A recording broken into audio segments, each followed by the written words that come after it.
Hola, hola amigos, bienvenidos a Derechos a Boca. Emitimos en directo desde UAB Radio, la radio de la Universidad Autónoma de Barcelona.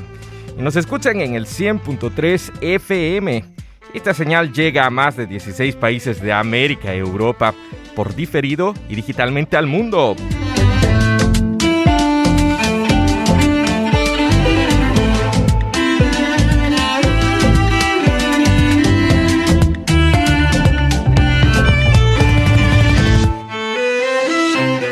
Atentos, que hoy nos referimos a los retos de la conservación del medio ambiente con enfoque en los derechos de la naturaleza.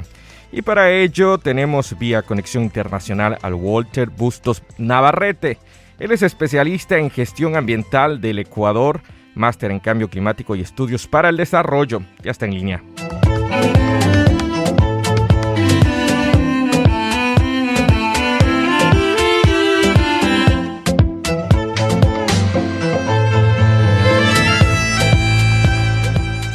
A tots, moltes gràcies i benvinguts a Drets a Boca.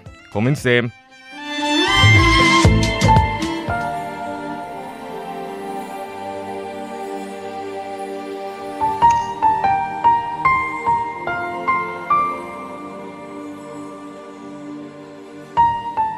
Buenos días, Walter. Bienvenido a este espacio internacional de derechos. La pregunta de entrada: ¿cuáles son los derechos de la naturaleza y por qué son importantes? Bienvenido, Walter. Buenos días, Cristian. Gracias por este espacio, esta entrevista y por abordar este tema tan importante. Un abrazo enorme a toda la audiencia de tu radio, de la Universidad Autónoma de Barcelona. Te hablo desde Quito, Ecuador, en este momento. Y hablemos de un tema un poco complejo, ¿no es cierto? Hablemos de estos derechos que ahora suenan como para que la naturaleza sea considerada como un sujeto de derechos. ¿Cuáles son estos derechos? Acá en el Ecuador quiero mencionarte que este país andino se convirtió en el primer país del mundo en poner en la Constitución, rango constitucional, los derechos de la naturaleza, ¿no? Se ha puesto mucho énfasis en una Constitución que es considerada como probablemente la más verde del mundo, y particularmente por estas especificaciones que tienen que ver con la protección de la naturaleza. Recuerda tú que el Ecuador es uno de los países más biodiversos del mundo por unidad de superficie, por unidad de área. Y esto llevó a un debate de la Constituyente en el año 2008, ¿no es cierto?, en la que se construyó esta noción, esta idea. Los derechos de la naturaleza son una propuesta que vienen desde América del Sur, ¿no? Es una propuesta que se la ha venido discutiendo apenas en el ámbito académico, no ha llegado a las sociedades. Sin embargo, fue recogida en la Constitución del Ecuador y al momento es un dilema que está en construcción permanente. Los derechos de la naturaleza son un conjunto de una estructura jurídica, una estructura técnica que permite a la naturaleza ser considerada como sujeto de derecho para su rehabilitación, para su restauración, para su recuperación y de la funcionalidad ecológica, biótica, ¿no es cierto?, una vez que se produce un daño. Pero también aplica la figura de que si es que el daño es una cuestión inminente, entonces es mejor no actuar frente a alguna actividad despectiva, por ejemplo. Uh-huh. Frente a estos daños a la naturaleza, que son un daño para el ser humano en general y que afectan no solamente el ambiente donde se desenvuelve el ser humano, sino afectan totalmente el futuro y hablamos del ecosistema. En Ecuador, concretamente, ¿qué instituciones y normas defienden estos derechos? ¿Cuáles son las instituciones que están vigilando los derechos de la naturaleza? ¿Qué normas tenemos? ¿Qué ley existe? Bueno, tú mencionas un tema importantísimo, la noción de los derechos de la naturaleza, que son considerados como derechos de tercera generación. Implica que al cuidar la naturaleza estamos permitiendo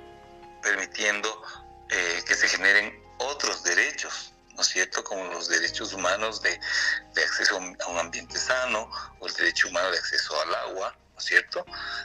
O los derechos de las personas de gozar de salud. Y esto tiene que ver mucho con la salud ambiental. Y ¿qué instituciones? Bueno, cuando se trata de derechos, tú sabes, no responden directamente a una figura en particular, digamos, es todo un Estado el que tiene que velar por el cumplimiento de estos derechos, en este caso la naturaleza. Sin embargo, claro, hay una estructura ambiental que está prevista también en la Constitución, ¿no es cierto?, de la Autoridad Ambiental Nacional, de forma particular, pero como derechos, al ser la naturaleza sujeta de derechos, cualquier ciudadano puede actuar en este país, cualquier ciudadano puede actuar en defensa de la naturaleza y representar esos derechos de la naturaleza ante, en este caso, por ejemplo, un tribunal de justicia. Uh-huh. Walter, de tu experiencia, ¿qué desafíos tiene Ecuador para concretar estos derechos y su respeto? Vemos muchos limitantes generalmente, porque Ecuador es un país que aún adolece de mucha infraestructura y en ese sentido la justicia no responde a los derechos humanos, cuanto menos a los de la naturaleza. Pero de tu experiencia, ¿qué desafíos tiene ahora el Ecuador? ¿Se ha armado un nuevo gobierno? ¿Hay desafíos en lo natural? El mundo reconoce que debemos proteger nuestro entorno. ¿Qué desafíos tiene el Ecuador para concretar estos derechos? Bueno, precisamente el por qué ahora mismo cobra relevancia es porque acaba de ganar una propuesta política cuyo plan de gobierno está sustentado económicamente en, digamos, en el extractivismo, particularmente minería y petróleo. Y es de aquí en donde estos factores como los derechos de la naturaleza entran en juego, porque no es que se prohíbe el extractivismo, pero sí te establece límites, lugares, tecnologías, y te establecen prohibiciones, ¿no es cierto? Entonces, el plan de gobierno que acaba de ganar en Ecuador las elecciones es un plan de gobierno cuya economía está basada básicamente en minería y petróleo, ¿no? Entonces, aquí va a empezar a jugar el peso que puede tener la Constitución de la República, porque lo que yo estoy presumiendo es que van a intentar mover este tipo de base jurídica con los derechos de la naturaleza, o eliminarlos de la Constitución a través de una consulta popular o alguna figura que le permita esto en la asamblea, no sé, pero va a ser un dolor de cabeza para este gobierno, digamos, el haber generado este tipo de base jurídica para proteger la naturaleza. Me temo mucho que van a intentar modular, moldear o cambiar alguna figura jurídica para evitar justamente entrar a trabajar esto. En el plan de gobierno del candidato ganador no se menciona ya la palabra derechos de la naturaleza para nada. Ahora bien, la agenda de desarrollo sostenible y la agenda que siguen las economías globales, principalmente las más avanzadas, hablamos de los países nórdicos y también de otros países del mundo, establecen dentro de los ODS la acción por el clima, el respeto a la vida terrestre y también el cuidado de la vida marina. Entre tres de los objetivos, todos los objetivos de desarrollo sostenible plantean una interrelación muy importante que ya habla de los derechos de tercera generación, no como Ecuador tiene dentro de su normativa. Pensamos que Ecuador es mucho más avanzado en lo que establece y que puede incorporar estos ODS dentro del Plan Nacional de Acción de Derechos y Empresa, etcétera, etcétera. Pero ya, ¿Qué tan difícil resulta materializar estos derechos de la naturaleza cuando, vuelvo y repito, los derechos humanos continúan siendo pisoteados y cuesta respetarlos? Tú me decías que las instituciones son las de justicia, pero ¿hay otra institución, una Secretaría del Agua, alguna de esas instituciones en Ecuador? Pero sí, claro, claro. Bueno, ahora mismo la Secretaría del Agua quedó funcionada con el Ministerio del Ambiente. Técnicamente no es la mejor respuesta, pero sí, digamos, la Autoridad Ambiental Nacional, el Ministerio del Ambiente, la Secretaría del Agua que tú mencionas, hay todo un conjunto de agencias de regulación y control que tienen que ver con el ambiente, ¿no es cierto? Serían las encargadas de liderar estos procesos, pero como te digo, cualquier ciudadano en este país puede poner y representar a la naturaleza en caso de algún juicio. Tú mencionas algo que me parece importante. Estos derechos de naturaleza son difíciles de aplicar, correcto, pero acaban de nacer, ¿no es cierto? Fíjate tú que en muchos países, como tú mencionas, es difícil aplicar, reconocer incluso derechos humanos 200 años después de la misma Revolución Francesa, en donde se generó, se cambió, se dio toda esta estructura de pensamiento distinta frente al ser humano, ¿no es cierto? Entonces es un proceso de construcción permanente. Lo mismo será con la naturaleza, con la diferencia tal vez quizás de que para nosotros en este momento de la humanidad, me refiero, está corriendo el tiempo, estamos contra el reloj respecto de los fenómenos climáticos que se vendrán derivados del cambio del calentamiento del planeta,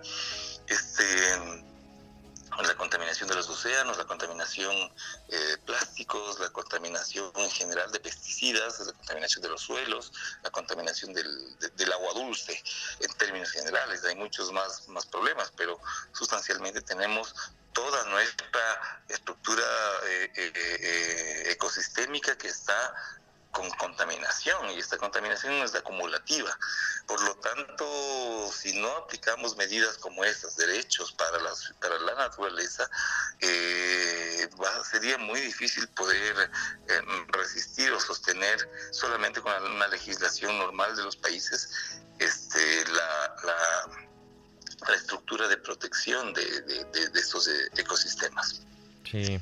En materia de cambio climático, el Pacto de París da un avance muy importante a entender a la naturaleza o al medio ambiente como el entorno del ser humano, pero también un entorno de futuro. Significa que si yo necesito estar bien como ser humano, mis mascotas tienen que estar bien, pero también no solamente mis mascotas, sino la naturaleza que me rodea, es decir, la vida salvaje, la vida submarina y lo que son árboles, forestación, etcétera.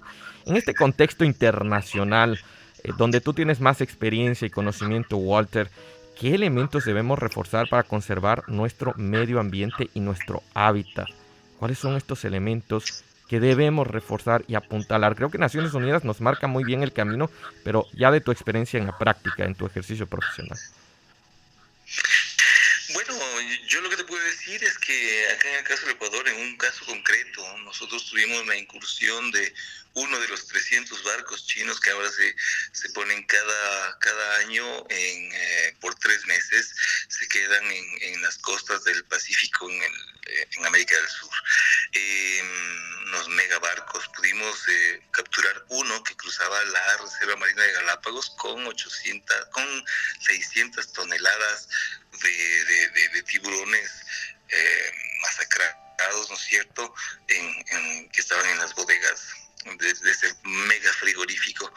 Y ahí aplicamos precisamente porque era biodiversidad de fauna marina, tiburones que no eran y no fueron pescados en aguas territoriales del Ecuador, pero al ser transportados por aguas territoriales, por la zona al interior de la zona económica exclusiva, al interior de la Reserva Marina de Galápagos, entonces nosotros pudimos actuar, y en ese momento actuamos en defensa de estos escualos, ¿no es cierto?, que habían sido sacrificados.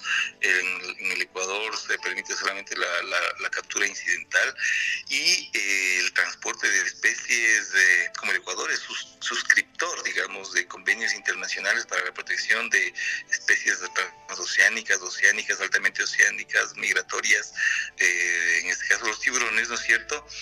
Entonces pudimos actuar, aplicamos el código penal nacional, y lo que hicimos fue capturar a toda esta tripulación, presos de entre 3 y 4 años, el decomiso de la embarcación y la eliminación de todas estas de todo este material orgánico, ¿no es cierto? Los tiburones, y hay una indemnización que nunca se logró cobrar, que nunca pudo pagar y que quedó ahí. Pero aplicamos nosotros esta defensa jurídica. En este caso estuve de director del Parque Nacional Galápagos, con nuestros equipos asumimos, digamos, la defensa jurídica de este caso, y generamos un precedente, ¿no es cierto? Dejamos un antecedente, llegamos hasta el nivel de casación precisamente, y ahí se resolvió esto en favor de los derechos de la naturaleza de una especie que no fue pescada, no fue capturada en el Ecuador, pero que son especies que habitan en el Ecuador también, porque son migratorias. Consecuentemente tuvimos esa respuesta favorable para los intereses del país en contra de una multinacional china. Sí, y así es como se crean precedentes en lo jurídico para ir haciendo terreno, porque no es la primera vez que te ha tocado a ti. Reiteradas veces en Ecuador ha habido intenciones de secuestrar estas especies muy importantes del entorno marino. Sabemos que viviste en Galápagos, en este paraíso y lugar maravilloso del Ecuador y del universo. A propósito, para toda la gente que nos escucha, es un lugar que quienes hemos visitado Galápagos, las Islas Encantadas se llaman, han cambiado nuestra comprensión y nuestra sensibilidad del mundo. Pues, ¿qué mensaje nos puedes dar?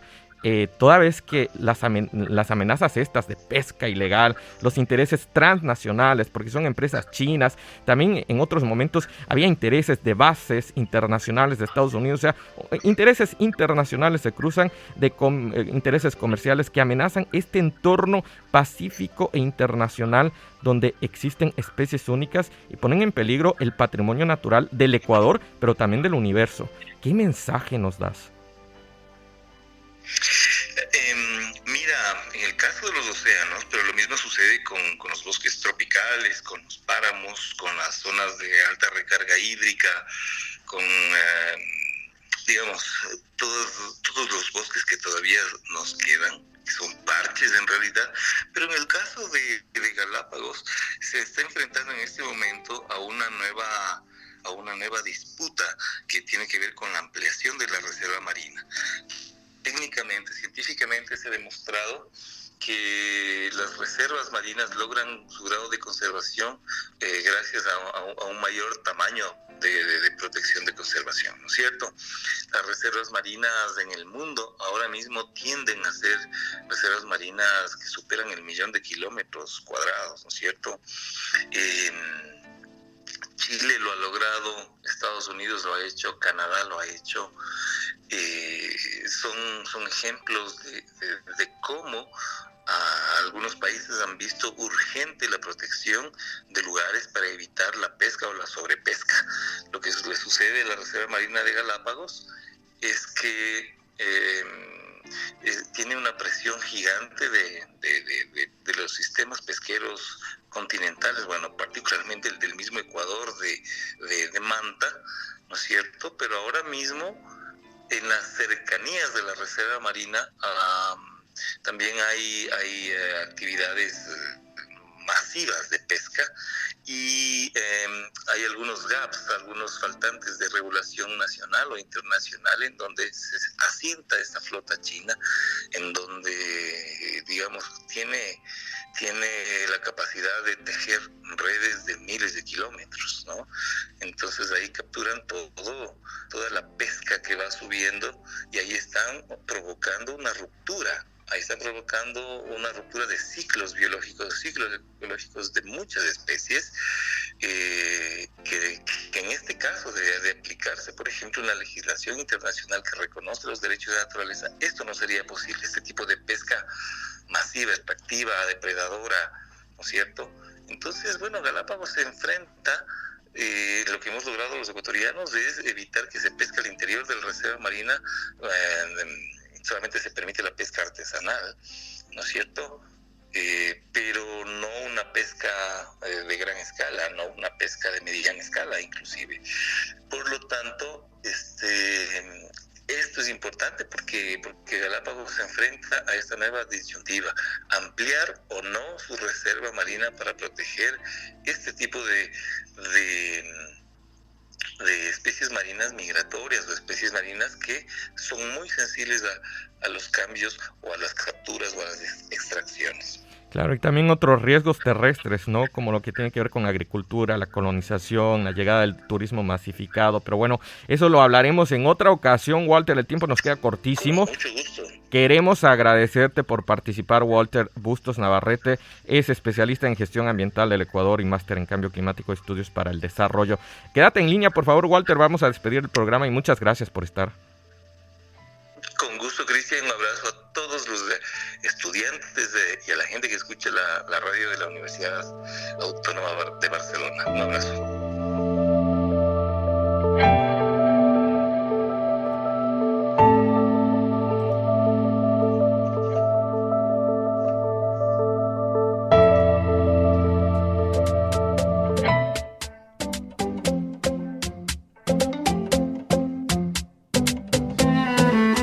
Agradecemos al Campus Media de la UAB por las facilidades para la producción y transmisión de este segmento internacional de derechos humanos. Asimismo a Radio Universitaria de la UCE en Ecuador, que retransmite fielmente este programa en el continente americano, y UTPL Radio, la radio de la Universidad Técnica Particular de Loja. A nuestros suscriptores de Instagram que se suman a la señal a través de IGTV, Derechos a Boca vía YouTube, Telegram, WhatsApp y demás medios digitales que forman parte de nuestra red internacional de contactos. Muchas gracias.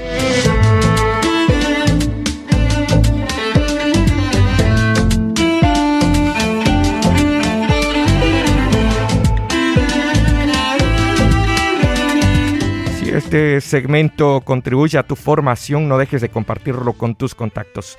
Puedes hacerlo a través de www.campusmedia.uab.cat y los demás enlaces que conectan esta señal. Recuerden, yo soy Cristian Báez Valverde y esto fue Derechos a Boca. Hasta un nuevo episodio.